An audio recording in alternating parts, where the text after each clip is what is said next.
sahabat Nabi itu kadang-kadang melakukan sesuatu dalam ibadah.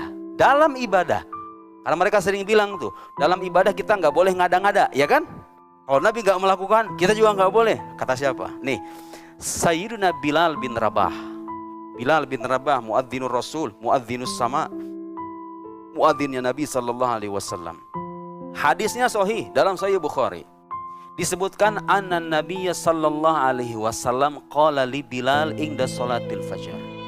Waktu salat subuh Nabi pernah nanya sama Bilal, "Ya Bilal, wahai Bilal, hadithni bi arja amalin amiltahu fil Islam." Bilal, kabari aku, kasih tahu aku, apa amalan yang paling engkau harapkan untuk mendapatkan keridhaan Allah? Apa amalan yang sering engkau lakukan untuk mengharapkan keridhaan Allah itu? Kata Nabi, kira-kira begitu ya. Kalau mau terjemahkan secara bebas. Karena kata Nabi apa? Fa inni sami'tu daffana 'alaik baina yaday fil jannah. Bilal, aku mendengar suara detukan sandalmu di sorga. Katakan, apa amalan solehmu Bilal? Kira-kira begitu. Kata Bilal apa? Ma amiltu amalan arja indi anilam atatohar tuhuran fi sa'ati laili. Bersuci, saya ini selalu sholat. Habis wudhu itu langsung sholat. Dan Nabi gak mencontohkan itu.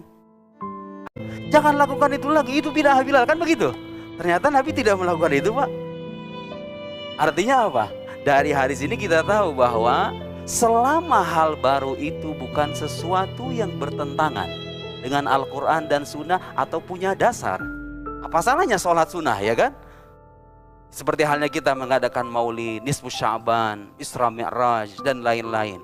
Dan banyak sekali praktek-praktek keagamaan sebetulnya dipraktekkan juga sama saudara kita kaum salafi. Khutbah Jumat bahasa Indonesia, nggak ada di zaman Nabi Sallallahu Alaihi Wasallam.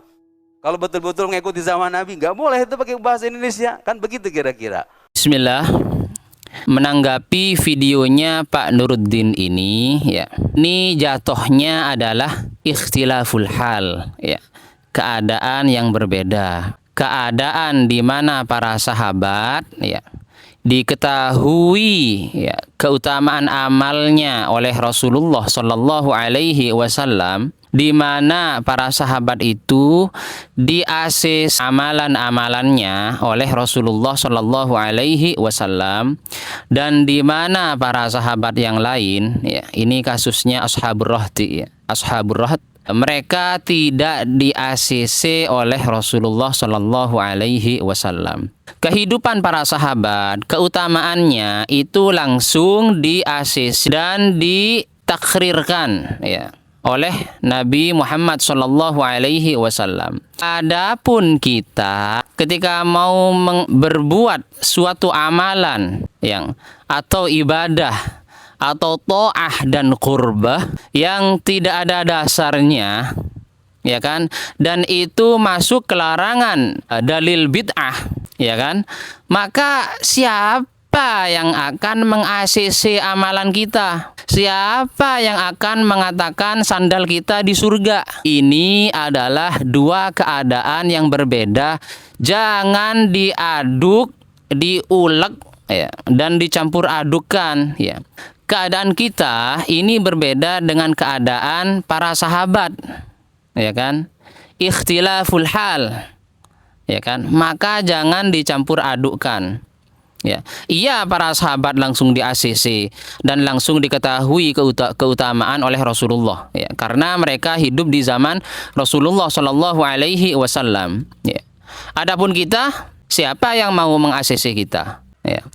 Apakah oknum Habib yang akan meng-ACC kita? Ya.